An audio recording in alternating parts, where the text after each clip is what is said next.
U.S. arm of China's largest commercial lender, ICBC, says it is investigating a cyber attack that disrupted some of its systems. The ransomware attack affected trades in the U.S. Treasury market, though ICBC says it successfully cleared U.S. trades executed Wednesday and repo financing trades done yesterday. News of the attack may have contributed to yesterday's weak 30-year Treasury auction. Joining us now to talk about safeguarding the financial infrastructure in the U.S., as well as current negotiations over government funding and funding for the war in Ukraine, Republican Congressman French Hill. He's vice chairman of the Financial Services Committee. Congressman Hill, good morning to you. Thanks for joining us. You bet, Melissa. Good to be with you. You know, the reports about the ICBC attack, it's amazing to think that trades had to be settled by messengering a thumb drive over, and that's what they resorted to in order to keep the financial markets going. Are we confident at all that this won't happen to a U.S. bank with maybe an even greater presence, a deeper presence in various markets? Well, as a former Treasury official, a former bank CEO, and now a congressman, I can tell you that this is one of the top things that is concerning CEOs, boardrooms, and the U.S. government, which is the protection of our financial system from cyber attacks. I mean, clearly, this critical infrastructure not only affects Americans, but also the world because of the size and scope of the U.S. Treasury market and the U.S. banking system. But it's also the best protected system among all of our critical infrastructure. And that's due to years of cyber protection and supervision looking over IT systems. So I think we'll get to the bottom of it.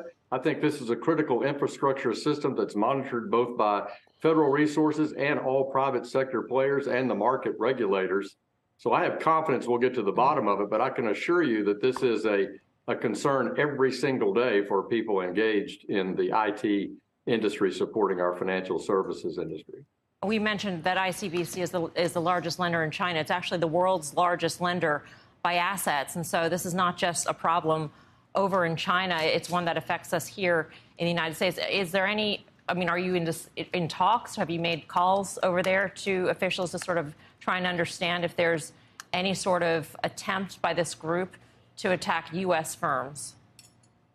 Well, look, as I say, this is monitored on a regular basis by our surveillance throughout the markets, both by the individual firms and their market regulators and those who protect all of our systems for cyber threat. And so I haven't personally made those calls, but I know that our cyber fusion centers that oversee our markets are carefully studying this to make sure it doesn't spread. And also the bank itself will get to the bottom of what they think the source of this malware was in their system and eradicate it and share the results of that with their competitors. Yeah, it's just staggering to think that it could even impact one of the deepest markets in the entire world with the cyber attack. But I want to move on to the government shutdown. We're just about 10 days away, Congressman Hill. What are you thinking? Prepare for a shutdown? Well, I think that's irresponsible. I've said for weeks we need to make sure that we do our appropriations work, which Emily just briefed you on, as well as have a stopgap spending measure so that we don't have any chance of a government shutdown. That doesn't help control spending. That only increases spending and increases disruption when we have many concerns around the world that we're monitoring.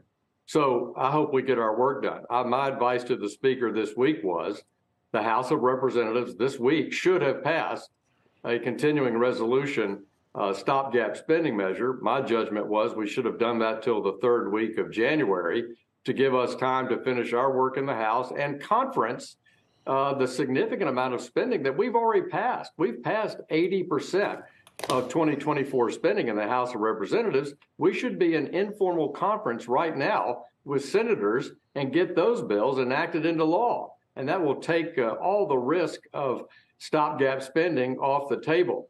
But I think now, given the time we wasted by throwing Kevin McCarthy out of office, a huge mistake, a dumb idea, we're behind, and we need that extra time until January to get this work done.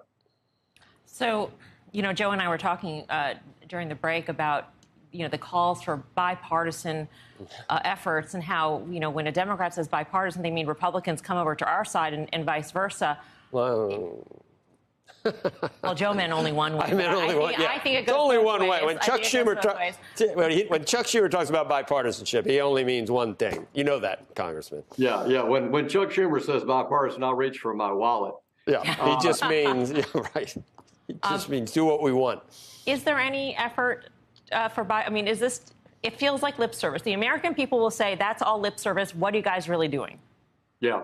So we need this stopgap spending measure so we can complete our work. And that's why I believed, in my view, we should have done that this week in the House. That way we would have been ahead of the curve, ahead of what Chuck Schumer's policy is. Look, Schumer has not passed any of the appropriations bills until last week. And he hasn't put a continuing resolution on the floor previously. All that work's been done by Kevin McCarthy and House Republicans in the past.